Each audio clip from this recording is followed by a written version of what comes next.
Hi ಎಲ್ಲರಿಗೂ ನಮಸ್ಕಾರ. ಭೂಮಿ ಕನ್ನಡ ಚಾನಲ್ಗೆ ಎಲ್ಲರಿಗೂ ಸ್ವಾಗತ. ಯಾರ್ಯಾರು ವಿಡಿಯೋ ನೋಡ್ತಿದ್ರೋ ದಯವಿಟ್ಟು ಚಾನಲ್ನ ಸಬ್ಸ್ಕ್ರೈಬ್ ಮಾಡ್ಕೊಂಡು ನೋಡಿ. ಹಾಗೆ ಇದೇ ರೀತಿ ವೀಡಿಯೋಸ್ಗಾಗಿ ನನ್ನ ಚಾನಲ್ನ ಫಾಲೋ ಮಾಡಿ. ಇವತ್ತು ಬನಾನಾ ಸ್ಟೆಮ್ನ ಯೂಸ್ ಮಾಡಿಕೊಂಡು ಒಂದು ಜ್ಯೂಸ್ನ ಮಾಡ್ತಾಯಿದ್ದೀನಿ. ಇದು ಬಾಳೆ ದಿಂಡು. ನಾನಿಲ್ಲಿ ಒಂದು ಬಾಳೆ ದಿಂಡನ್ನ ತೊಗೊಂಡಿದ್ದೀನಿ. ಇದನ್ನು ಈ ರೀತಿ ಕಟ್ ಮಾಡ್ಕೋತಾ ಇದ್ದೀನಿ. ಇದೊಂದು ಹೆಲ್ತಿ ಡ್ರಿಂಕ್ ಅಂತಲೇ ಹೇಳ್ಬೋದು. ಈ ಬನಾನಾ ಸ್ಟೆಮ್ಮಲ್ಲಿ potassium, vitamin B6, vitamin C, copper, iron ಮತ್ತು ಫೈಬರ್ ರಿಚ್ ಆಗಿರೋದ್ರಿಂದ ತುಂಬಾ ಹೆಲ್ತ್ ಬೆನಿಫಿಟ್ಸ್ ಇದೆ. ಇದನ್ನು ಅರ್ಧ ಮಾತ್ರ ಕಟ್ ಮಾಡಿಕೊಂಡು ನಾನು ಇಲ್ಲಿ ಯೂಸ್ ಮಾಡ್ಕೊತಾ ಇದ್ದೀನಿ. ಈ ಹೊರಗಡೆ ಲೇಯರ್ನ ಈ ರೀತಿ ತಗೊಳ್ತಾ ಇದ್ದೀನಿ.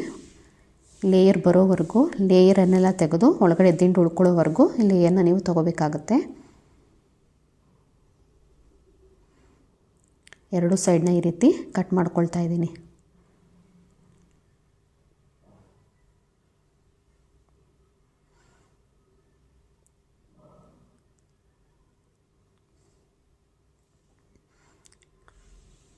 ಈಗ ನೀರಿನಲ್ಲಿ ಇದನ್ನು ವಾಶ್ ಮಾಡಿಕೊಂಡು ಈ ರೀತಿ ಚಿಕ್ಕದಾಗಿ ಪೀಸ್ಗಳನ್ನ ಮಾಡ್ಕೋಬೇಕಾಗತ್ತೆ. ಸೊ ಆವಾಗ ಗ್ರೈಂಡ್ ಮಾಡೋಕ್ಕೆ ತುಂಬಾ ಈಸಿ ಆಗುತ್ತೆ.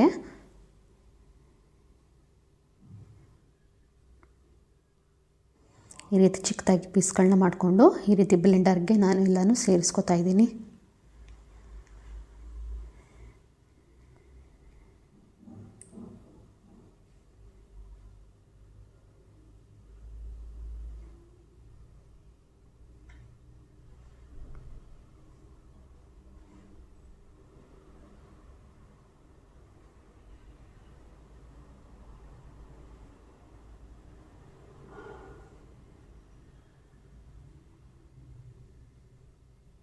ಈಗ ಒಂದು ಚಿಕ್ಕ ಗಾತ್ರದ ನಿಂಬೆಹಣ್ಣನ್ನು ನಾನು ಇದಕ್ಕೆ ಸೇರಿಸ್ಕೊತಾ ಇದ್ದೀನಿ.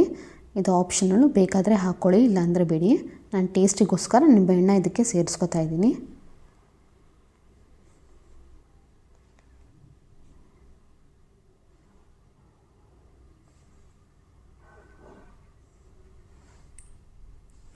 ಈ ಹೆಲ್ತಿ ಡ್ರಿಂಕ್ ಬಂದು ಡಯಾಬಿಟಿಸ್ಗೆ ತುಂಬಾ ಯೂಸ್ಫುಲ್ಲು.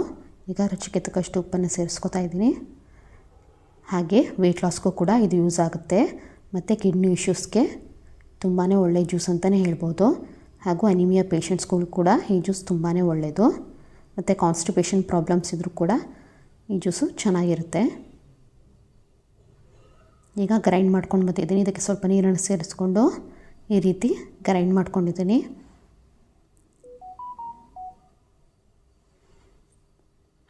ಈಗ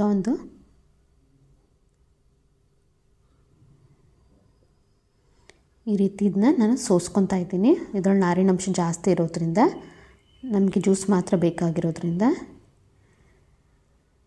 ಈ ರೀತಿ ಸ್ಟ್ರೈನ್ ಮಾಡ್ಕೊಳ್ಳಿ.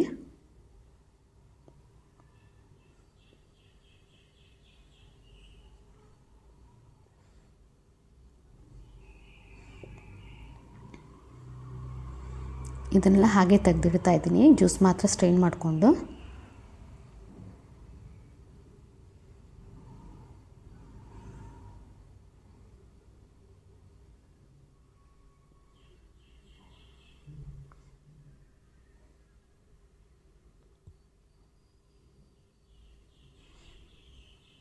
ಈ ರೀತಿ ಜ್ಯೂಸ್ನೆಲ್ಲ ಸ್ಟ್ರೈನ್ ಮಾಡ್ಕೋಬೇಕು.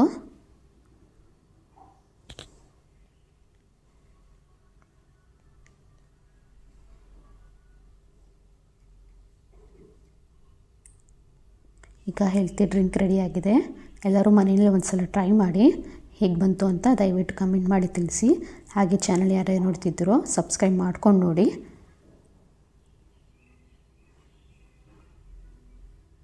ಲೈಕ್ ಮಾಡಿ, ಶೇರ್ ಮಾಡಿ, ಕಮೆಂಟ್ ಮಾಡಿ. ಎಲ್ಲರಿಗೂ ಧನ್ಯವಾದಗಳು.